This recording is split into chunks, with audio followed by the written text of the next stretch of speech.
Assalamualaikum warahmatullahi wabarakatuh. Alhamdulillahirabbil alamin. Wa bihi nasta'inu ala umuri dunya waddin. Wassalatu wassalamu ala nabiyyina Muhammadin wa ala alihi wa ashabihi ajma'in. Amma ba'd. Jemaah sekalian rahimakumullah, terlebih dahulu mari kita hadapkan hati kita kepada Allah Subhanahu wa taala, pencipta, pemilik dan pengatur alam semesta, yang maha melihat segala perbuatan kita, maha mendengar segala ucapan kita, dan maha mengetahui segala isi hati kita, yang masih senantiasa memberi kita begitu banyak nikmat dan karunia-Nya yang tak terhingga, baik nikmat yang kita sadari maupun nikmat yang tidak kita sadari. Semuanya Allah berikan kepada kita semata-mata karena rahmat dan kasih sayangnya kepada kita, bukan karena kita berhak atau layak untuk mendapatkannya. Maka hanya kepadanya kita menyembah, dan hanya kepadanya kita memohon pertolongan agar kita bisa senantiasa berucap, beramal sesuai dengan apa yang Ia ridhai dan Ia cintai, bisa istiqamah di atas agama Islam, di atas sunnah Nabi SAW sampai akhir hayat menjemput kita dalam keadaan husnul khatimah. Allahumma amin. Kemudian salawat dan salam semoga selalu tercurahkan kepada Nabi kita Muhammad sallallahu alaihi wasallam, juga kepada keluarga beliau, para sahabat beliau, dan orang-orang yang mengikuti petunjuk beliau dengan baik hingga hari kiamat nanti. Jemaah sekalian rahimakumullah, pada malam hari ini insyaallah kita akan masuk ke dalam pembahasan tafsir surat At-Takwir insyaallah. Dan kemarin sudah selesai surat apa? Surat Abasa. Maka surat selanjutnya adalah surat At-Takwir. At-Takwir, nama surat ini diambil dari lafaz kubirat. Ya, kubirat pada ayat pertama, idza syamsu kubirat. Kubirat artinya digulung, ya, sedangkan at-takwir artinya penggulungan. Jadi ini sedikit saya singgung bahasa Arab ya. Jadi takwir itu adalah kata kerja yang dibendakan, ya, atau istilahnya masdar. Kalau mungkin Bapak Ibu pernah belajar bahasa Arab, jadi ya jarannya kalau dalam bahasa Inggris gitu ya, jarannya. Nah, jadi diambil dari kata kuwirat, yang artinya digulung. Dalam surat At-Takwir ini Allah Subhanahu wa taala menjelaskan tentang hal ihwal, peristiwa hari kiamat. Dan sebagaimana pernah kita bahas bahwa ketika suatu surat berisi ayat-ayat mengenai banyak, ya, berisi ayat-ayat tentang hari kiamat, maka itu merupakan salah satu tanda bahwa surat itu adalah surat apa? Makkiyah atau Madaniyah? Makkiyah. Ya, surat Makkiyah, surat yang diturunkan sebelum hijrah. Karena memang surat-surat Makkiyah ini, ya, di antara tujuan umumnya adalah untuk menanamkan keyakinan, mengokohkan akidah tentang tiga pokok, ya, tiga hal pokok. Pertama tauhid, kenabian Nabi SAW, kemudian keyakinan tentang hari kiamat, hari kebangkitan manusia setelah dikubur, yang untuk dimintai pertanggungjawaban.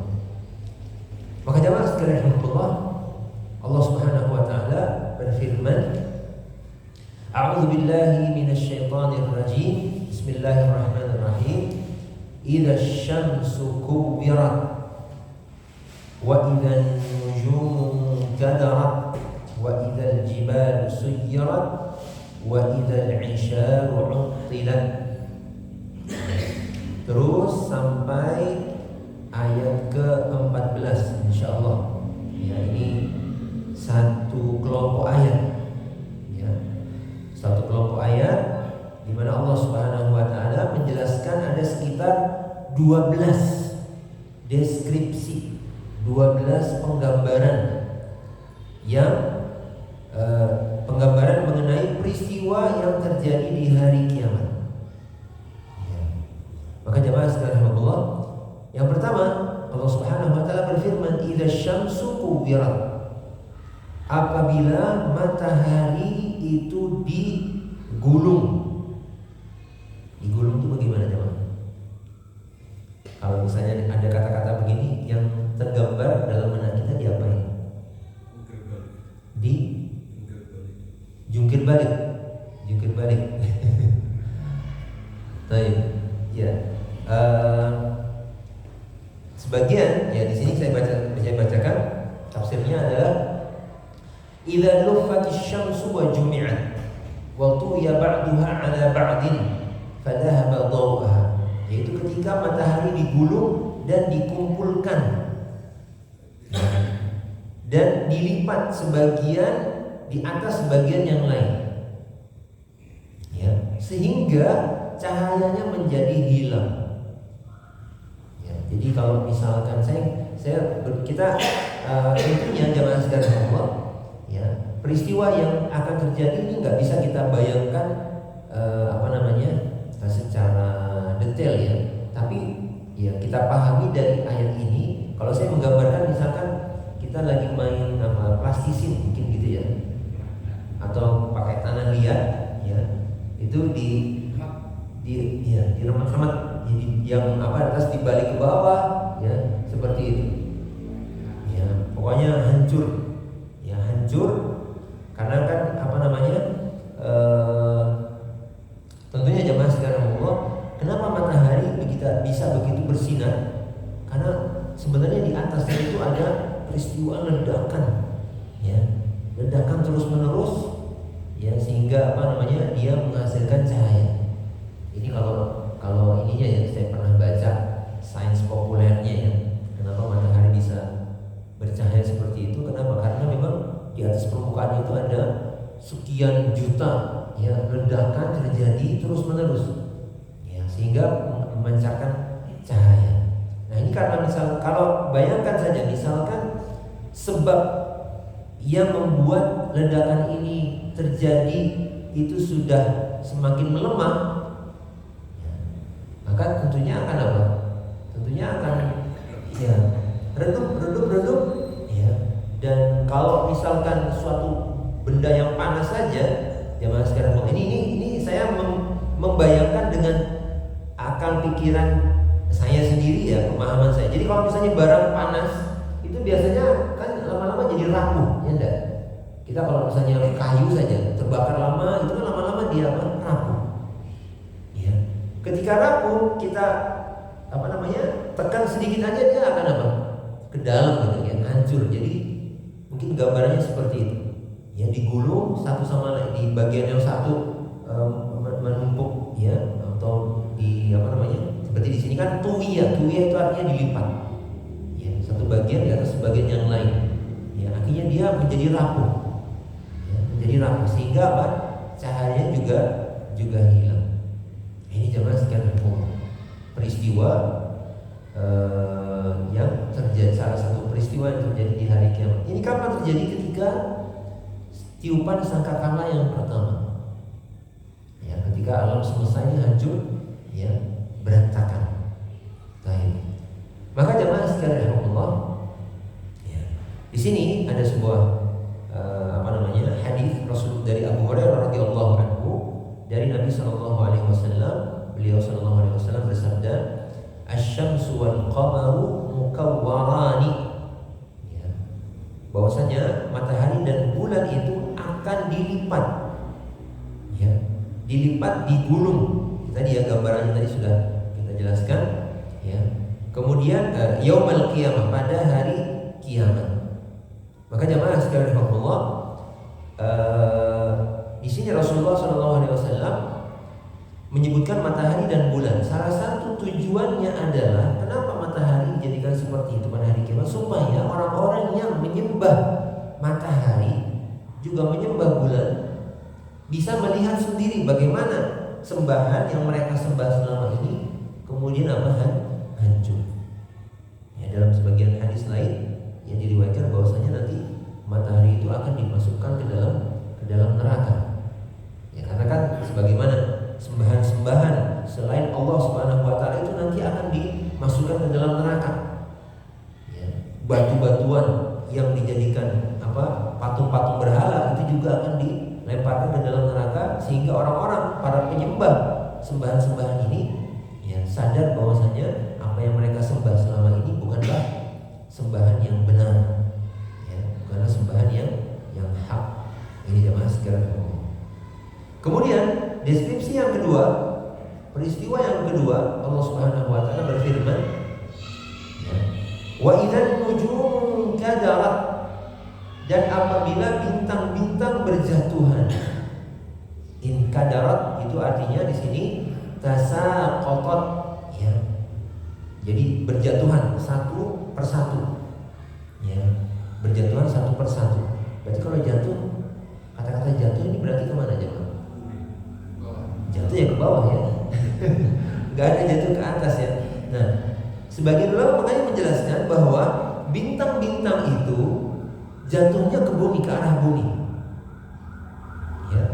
Padahal kan ya ini saya agak ada muncul pertanyaan ini saja ya, pertanyaan ingin tahu saja. Apakah ini berarti menunjukkan bahwasanya bumi itu adalah pusat alam semesta? Kalau memang jatuhnya itu bintang-bintang itu ke bawah, berarti kan apa? Bumi ini jadi pusat alam semesta. Ya. Sebagaimana kemarin kita bahas ya kan, bahwa Allah Subhanahu wa taala menjadikan apa dulu? Bumi dulu atau langit dulu? Bumi dulu.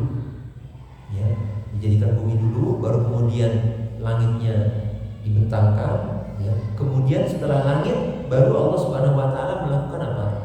Dikeluarkan airnya dari bumi dan rumput-rumputannya. Ini berarti kita bisa simpulkan bahwa yang pertama kali diciptakan oleh Allah adalah apa? Bumi dulu. Ya kan? Kalau misalnya dikatakan bumi baru langit, berarti kan apa? Matahari, bintang semuanya itu setelah bumi diciptakan. Nah, kalau misalkan memang bumi itu menjadi pusat alam semesta, maka wa idzan nujumu kadarat, ya, bintang-bintang itu berjatuhan, maka seakan-akan ya, kalau ini mohon maaf ini saya hubungkan dengan teori alam semesta sekarang ini kan alam katanya mengembang. Gitu. Ketika misalnya memang itu benar, misalnya teori ini benar, maka misalkan saja kemudian dia hancur, maka seakan-akan berjatuhan dan kembali ke pusat alam semesta di bumi ini. Makanya bintang itu jatuh ke bawah. Ya, ini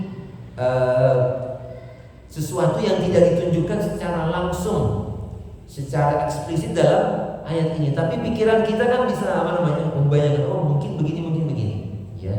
Jadi sesuatu yang mungkin saja, tapi tidak saya katakan ini sesuatu yang ditunjukkan secara langsung dalam ayat ini, ya. Tapi bisa saja kita kaitkan, ya. Jadi mohon dibedakan antara apa yang ditunjukkan dalam ayat secara langsung, ya, dan apa yang ditunjukkan oleh ayat ini secara tidak langsung, dan tingkatan kepastiannya juga berbeda-beda. Ada yang ya mungkin, ada yang maksudnya dugaan kuat, ya seperti itu.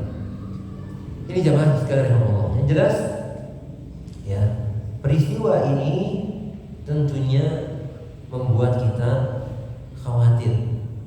Ya, kita bayangkan ketika itu ya, bintang-bintang semuanya yang begitu banyak di langit itu berjatuhan. Ya, nah ini jemaah sekalian Allah, tentunya kalau disebutkan tadi yang pertama disebutkan matahari, kemudian bintang-bintang. Ya. Maka jemaah sekalian Allah, para ulama dan sebagian ulama menjelaskan bahwa penyebutan bintang-bintang setelah matahari ini adalah penyebutan sesuatu yang umum setelah yang khusus. Ya, karena kan matahari termasuk bintang bukan? Termasuk bintang karena teorinya bintang itu adalah benda yang bercahaya kan begitu, mengeluarkan cahaya. Ya, maka dalam ayat yang kedua ini Allah Subhanahu wa taala menjelaskan keterangan secara umum bahwa tidak saja matahari itu nanti dia dilipat, digulung, tapi juga dia nanti akan jatuh. dan bersamaan dengan bintang-bintang yang lain. Ya, bersamaan dengan bintang-bintang yang lain. Jadi subhanallah. Ya, ini peristiwa yang cukup ya, tentunya sangat mengerikan sekali. Kemudian jemaah sekalian Allah, setelah disebutkan objek-objek, benda-benda langit, maka apa? Allah Subhanahu wa taala menyebutkan objek di bumi. Dan yang paling kelihatan dari objek di bumi itu apa? Gunung-gunung. Maka di sini disebutkan yang ketiga adalah wa idzal jibalu suyirat. Ya. Dan apabila ya gunung-gunung itu suyirat.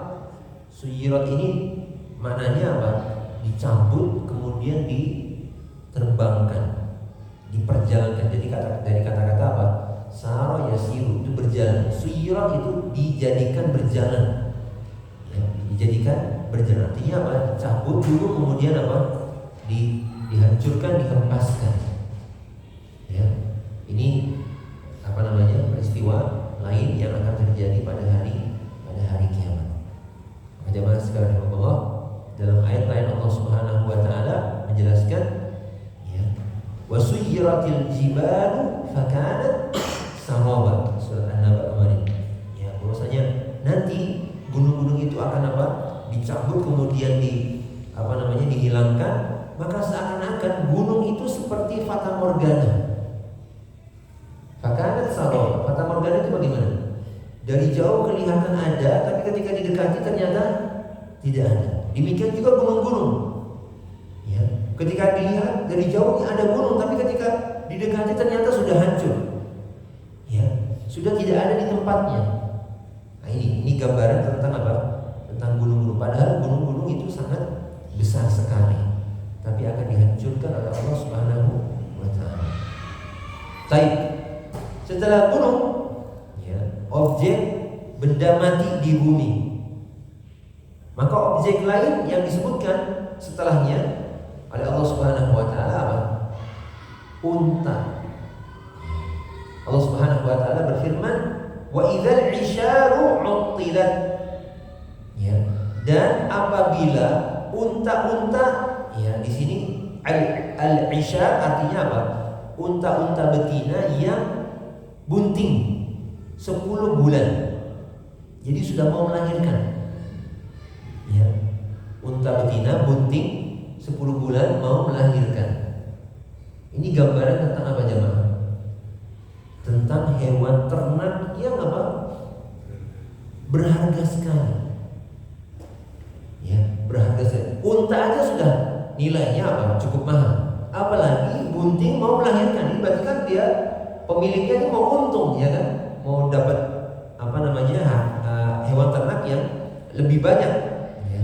Tapi jemaah sekalian Allah gambarkan bahwa unta-unta betina yang bunting 10 bulan ini utilat, ditinggalkan, gak diurus oleh pemiliknya. Gitu. Jadi apabila unta-unta betina yang bunting 10 bulan ini ditinggalkan, gak ada yang apa mau pengen. Kenapa jemaah sekalian Allah? Pemiliknya lagi ngapain? Bingung, melarikan diri, entah mau kemana. Saya pernah lihat waktu ada video apa namanya tsunami. Itu waktu yang di Aceh atau gimana saya lupa ya. Ada yang video, yang amatiran ya Pak. Itu kan ada tempat parkir mobil, ya, dekat pantai, ya. Terus kan ombaknya masuk. Terus ya mobil itu sudah ya semua orang pada kabur ke lantai 2. Jadi karena bertingkat ya tempat parkirnya itu. Semua naik ke atas, ya mobil di bawah semua sudah ditinggalin sama pemiliknya. Mobil-mobil bagus. Sampai saya ingat sekali waktu yang video ini tuh, ya, yang bikin video itu sampai bilang begini, dunia ya seperti ini. Kalau sudah terjadi peristiwa yang sangat mengerikan, ditinggalkan sama pemiliknya. Ya, nggak ada lagi harganya. Kenapa ya? Karena bagaimana caranya biar selamat nyawanya begitu. Adapun dunia sudah ditinggalkan. Ini jemaah sekalian Allah, ya sama seperti kalau kita lagi gempa sudah, yang penting selamat dulu. Ya harta benda itu soal belakangan, yang penting selamat dulu. Ya. Maka jemaah sekalian Allah, ini gambaran ya dari Allah Subhanahu wa taala tentang apa peristiwa hari kiamat di mana manusia pada saat itu sudah enggak lagi mikirin harta benda yang dia miliki. Unta yang begitu mahal, ya kan? Zaman dulu paling mahal ya unta betina ini enggak. Kalau sekarang kan mungkin orang paling mahal mungkin ya yang punya pesawat jet pribadi atau mobil-mobil mewah ya. Ya. Tapi di sini gambarannya ya seperti ini, ya, ditinggalkan, utiran. Kemudian kalau unta itu kan hewan jinak, ya. Allah sambung, ya, lanjutkan ayat ini dengan firman-Nya wa idzal wuhusyu husyirat. Dan apabila binatang-binatang liar, wuhush itu binatang liar yang buas namanya. Wahsyun itu apa? Liar dan juga binatang-binatang buas yang seharusnya saling menerkam satu sama lain. Itu apa? Binatang-binatang seperti ini dikumpulkan. Dikumpulkan berarti apa jemaah? Mereka mengumpul, ya. Jadi misalnya tuh yang tadinya mungkin apa namanya singa, harimau, terus apa hiena apa yang benar-benar itu pada ngumpul, enggak saling merekam satu sama lain. Ya, karena apa? Karena binatang juga bingung pada saat itu, panik. Ya, apa yang terjadi? Semuanya dikumpulkan. Ya, jadi binatang-binatang buas seperti ini sama manusia juga. Ya, husyirat di sini apa berlaku umum, ya semua dengan makhluk-makhluk yang lain juga. Ya. Maka jemaah sekalian Allah, ini menunjukkan bahwa apa? Ya memang sangat mengerikan semua makhluk yang masuk makhluk hidup saat itu. Ya, sehingga apa yang tadinya apa namanya biasanya saling menerkam satu sama lain, ini apa bisa ngumpul, ya, bisa ngumpul. Ini saking apa mengerikannya kondisi pada saat itu. Baik. Nah, 3 objek tadi, ya gunung, unta, dan hewan-hewan buas. Ini adalah objek-objek yang ada di daratan, ya, ya kan? Kalau unta ya kan, gunung ya di daratan, walaupun mungkin ada juga gunung yang di laut ya, kayak Krakatau ya, kayak gitu. Tapi yang jelas ini adalah gunung yang termasuk apa? Daratan. Nah, maka selanjutnya Allah Subhanahu wa taala menyebutkan kondisi lautan pada saat itu. Wa idzal biharu sujjirat, dan apabila lautan itu dipanaskan. Jadi sujjirat kalau di sini terjemahan Kementerian Agama ya, itu diterjemahkan dengan kata dipanaskan. Ini tafsir yang pertama. Tafsir yang kedua jemaah sekalian Allah, sujjirat itu maknanya diluapkan. Jadi airnya meluap sehingga apa? Yang ada itu satu lautan penuh. Jadi nggak ada pemisah. Jadi mungkin pulau-pulau yang apa namanya, yang mungkin kayak apa teluk atau segala yang berdekatan dengan laut ini semuanya apa tenggelam semua. Jadi lautan ini jadi satu semua, nggak dipisah-pisahkan oleh apa pulau-pulau yang memisahkannya. Jadi dijadikan satu karena airnya diluapkan, ya. Dan 2 tafsir ini sebagian ulama ada yang menggabungkannya. Setelah diluapkan penuh, kemudian apa dipanaskan. Kenapa panas ya Mas Allah? Kita bayangkan lautan air sebegitu banyak, lautan itu bisa apa? Bisa panas dan berubah menjadi lautan api. Yang tergambar kenapa jadi? Sebabnya apa? Inti bumi, saya langsung gitu benar. Inti bumi itu keluar semua, kan isi perut semuanya keluar, lahar-lahar semuanya keluar. Akhirnya apa? Lautan juga apa? Jadi panas semuanya. Ya, ini gambaran yang apa? Yang bisa kita pahami dari ayat ini. Ya, seperti ini. Wa idzal biharu sujjirat. Kemudian jemaah sekalian Allah Subhanahu wa taala berfirman, wa idzan nufusu zuwijat, dan apabila roh-roh itu dipertemukan dengan tubuh. Ya, nufus itu artinya bisa roh-roh, nyawa. Zuwijat itu maksudnya apa? Dipasang-pasangkan. Zaujun itu kan pasangan. Zuwijat itu dipasang-pasangkan. Nah, ada 3 tafsir untuk kata zuwijat di zaman. Yang pertama, ya, roh itu dipasangkan dengan apanya? Jasadnya. Ini menunjukkan bahwa apa?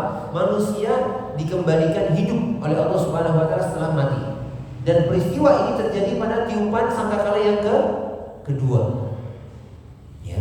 Jadi setelah tadi peristiwa-peristiwa mengerikan, kehancuran alam semesta dengan tiupan sangkakala yang pertama, maka dalam ayat ini ya Allah Subhanahu wa taala menjelaskan bahwa pada saat itu manusia yang tadinya mati, maka dikembalikan lagi nyawanya. Ya. Jadi nyawanya itu dipasangkan dengan tubuhnya, dengan jasadnya. Kemudian zuwijah ini juga berarti jamaah sekalian Allah digolong-golongkan. Ya. Zuwijah itu dipasangkan dengan yang sejenis. Setiap manusia itu nanti akan dipasangkan dengan yang sejenis. Orang-orang beriman sama orang beriman, orang-orang kafir sama orang-orang kafir. Seperti itu. Ya. Jadi ini satu ayat tapi bisa menggambarkan beberapa peristiwa. Pertama tafsir pertama dihidupkan, dipasangkan antara nyawa dengan tubuhnya. Kemudian setelah bangkit, Allah Subhanahu wa taala lalu menggolongkan orang-orang beriman dipasangkan dengan orang beriman, orang kafir sama orang kafir. Maka jemaah sekalian rahimakumullah. Kemudian yang ketiga, tafsir yang ketiga, ya, ketika jiwa-jiwa atau nufus ini dipasangkan dengan orang-orang yang beriman. Di zuwijah di sini maksudnya dipasangkan dengan atau dinikahkan, orang-orang beriman dinikahkan dengan para bidadari. Ada yang menafsirkan seperti itu. Ya. Jadi berarti ini sudah pada tahapan diberi balasan. Ya, kalau tadi kan digolong-golongkan itu mungkin masih dalam tahap pengadilan. Ya kan? Nah, ketika diberi balasan maka dipasangkan dengan yang orang-orang beriman dipasangkan, dinikahkan dengan para bidadari. Kemudian orang-orang kafir dipasangkan dengan dengan syaitan-syaitan mereka, ya, di neraka. Jadi ini ada tiga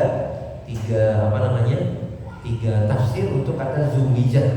Ya, dan semuanya ini menunjukkan bagaimana Allah Subhanahu wa taala ya membangkitkan manusia, kemudian menggolongkan mereka untuk diadili, ya, orang beriman dengan orang beriman, yang orang kafir dengan orang kafir.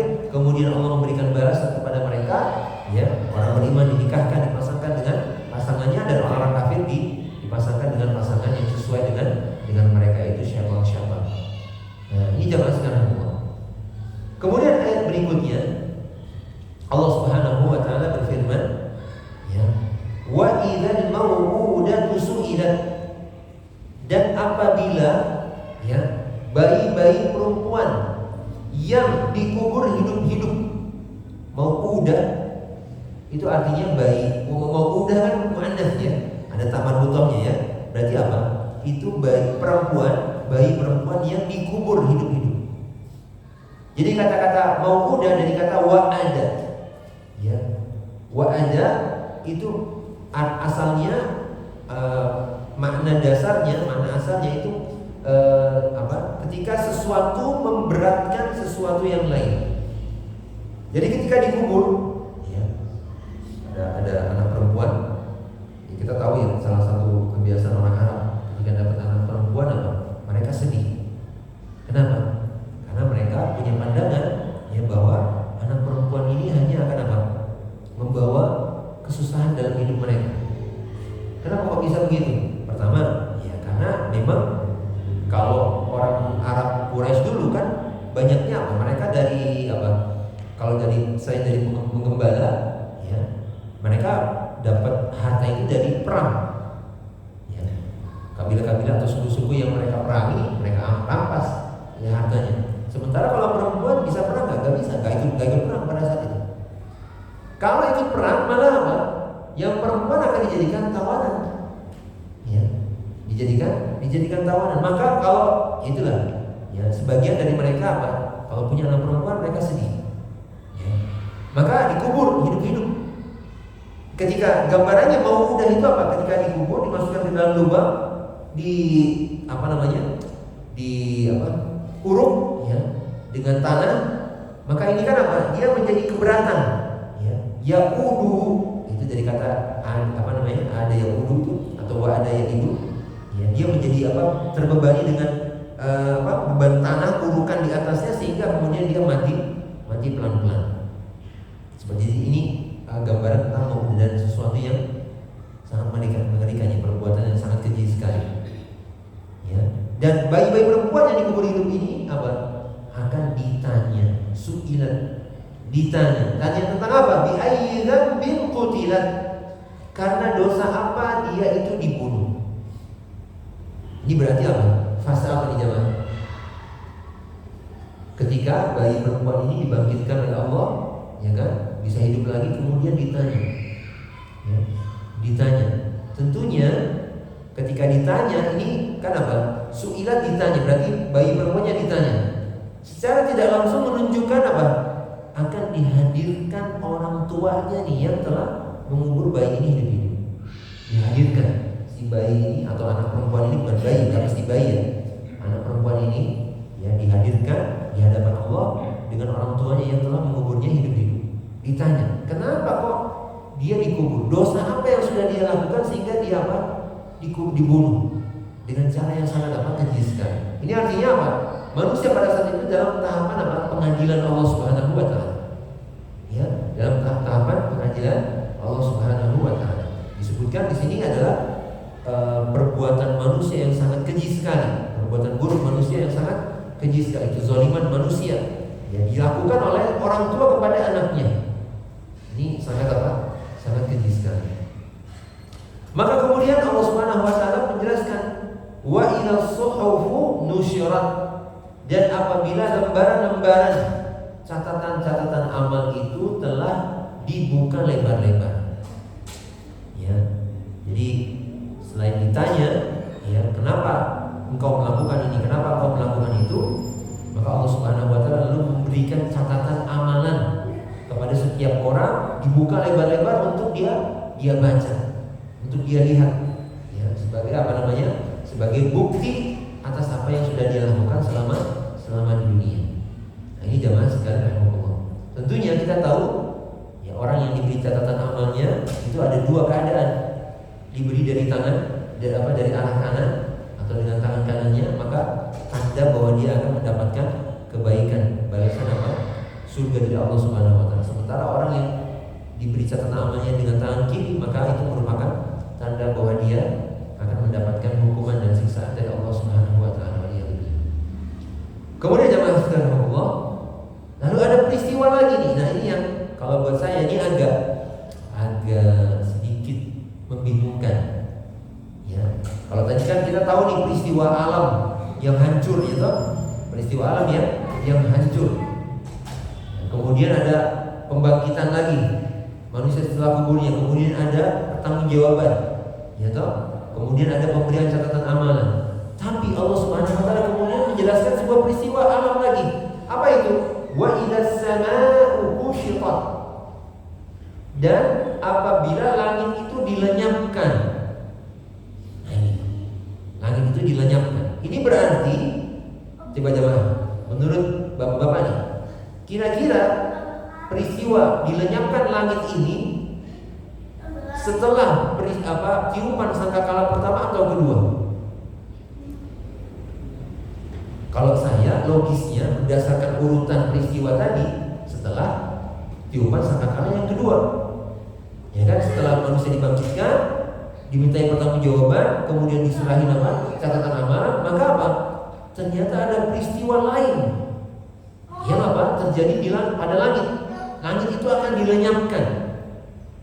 Subhanallah. Langit itu akan dilenyapkan. Kenapa dilenyapkan?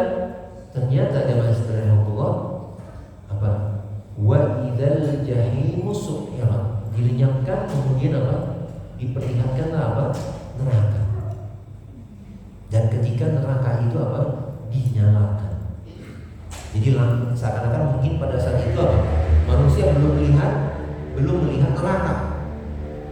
Ini mohon maaf, ini saya kasih catatan yang ada tertinggal ya, bahwa ini peristiwa hari kiamat ini bukan terjadi satu hari. Satu hari yang kita pahami 24 jam. Ini kalau di padang mahsyar saja berapa? 50.000 tahun. Ya, 50.000 tahun. Jadi ada proses-proses yang mungkin antara satu keterangan dengan keterangan yang lain itu agak berbeda. Tapi perlu kita pahami bahwa perbedaan itu menunjukkan bahwa memang ada peristiwa yang peristiwa yang terus terjadi. Ya. Jadi ini nggak terjadi dalam satu hari full kemudian selesai, enggak. Ini ribuan tahun, ya ribuan tahun. Maka jemaah sekalian ya, yang jelas ketika langit dilenyapkan maka apa? Allah Subhanahu wa taala menampakkan neraka, memperlihatkan neraka yang ketika itu apa? Dinyalakan. Kemudian apa? Wa idzal jannatu uzlifat. Dan ketika surga itu didekatkan. Jadi neraka diperlihatkan, kemudian apa? Surga didekatkan. Maka jemaah sekalian rahimakumullah, ini ada berapa keterangan ini. Tadi saya baca tafsirnya ada 12 ya, 12 keterangan. Ini semua ya untuk menjelaskan bahwa apa yang menjadi penutup ya. Aliman nafsum ma ahdarat. Maka setiap jiwa itu akan mengetahui apa yang telah dikerjakan. Ini penutup kelompok ayat ini. Jadi singkatnya, kalau nanti begini, kalau nanti ini begini, maka setiap jiwa akan mengetahui apa yang sudah dia kerjakan. Ya, jadi betul-betul menyadari ya apa yang sudah dia kerjakan selama di dunia dahulu. Sadar ya, maka jemaah sekalian rahimakumullah, tentunya ya apakah kita hanya menunggu terjadinya peristiwa-peristiwa ini baru kemudian kita sadar tentang apa yang kita lakukan dulu? Perlu nggak menunggu ini? Jemaah? Ya, maka kita ingat bagaimana Umar bin Khattab radhiyallahu anhu yang pernah berkata, hasibu anfusakum qabla an tuhasabu. Ya, hisablah diri kalian, hitung-hitunglah amalan-amalan kalian sebelum kalian dihisab oleh Allah Subhanahu wa taala. Maka tentunya orang yang paling beruntung ya, adalah orang yang mendapatkan hidayah dari Allah, taufik dari Allah Subhanahu wa taala untuk senantiasa apa? Mengingat amalan-amalannya yang sudah lalu. Ya. Tentunya jemaah sekalian Allah, yang perlu diingat ini bagian yang mana? Karena kan apa? Alhamdulillah ya, kita diberi oleh Allah hidayah untuk melakukan amalan-amalan soleh. Ya, tapi ya Allah Maha berkehendak ya bahwa kita juga apa? Kita juga melakukan apa? Melakukan amalan-amalan yang tidak baik, amalan-amalan yang buruk.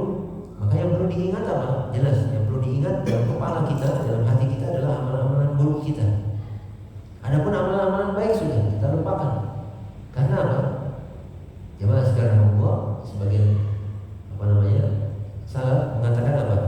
Ada orang yang masuk surga gara-gara perbuatan dosa, dan ada orang yang masuk neraka gara-gara perbuatan amal soleh. Kira-kira kenapa jemaah? Orang masuk surga gara-gara perbuatan dosa. Kenapa kira-kira? Teringat satu perbuatan dosa yang dilakukan membuat dia apa? Teringat, menyesal, kemudian itu menjadi pecut, menjadi cemeti baginya untuk memperbaiki amalan. Akhirnya apa?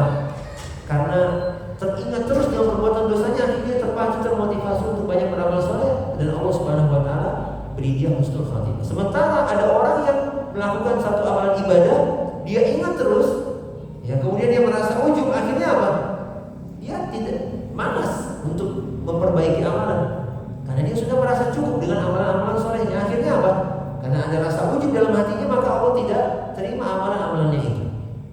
Akhirnya dia masuk neraka. Maka jamaah sekalian Allah, ini yang patut kita waspadai bersama. Jangan sampai kita menjadi orang-orang yang diberdaya oleh syaitan, ya, merasa cukup dengan amalan yang sudah kita lakukan, ya, padahal masih banyak ya dosa dan maksiat yang tidak kita sadari, bahkan kita tidak menyadarinya. Maka hanya kepada Allah kita mohon ampunan, dan hanya kepadanya kita mohon pertolongan agar selalu diberikan taufik untuk beramal soleh. Demikian jemaah sekalian Allah yang bisa kita bahas. Ya, nanti kita lanjutkan pada kelompok ayat berikutnya. Mungkin ada pertanyaan sampai sini, silakan. Ada yang ditanyakan? Sudah cukup jelas? Oke. Jadi intinya jamaah sekalian rahimakumullah,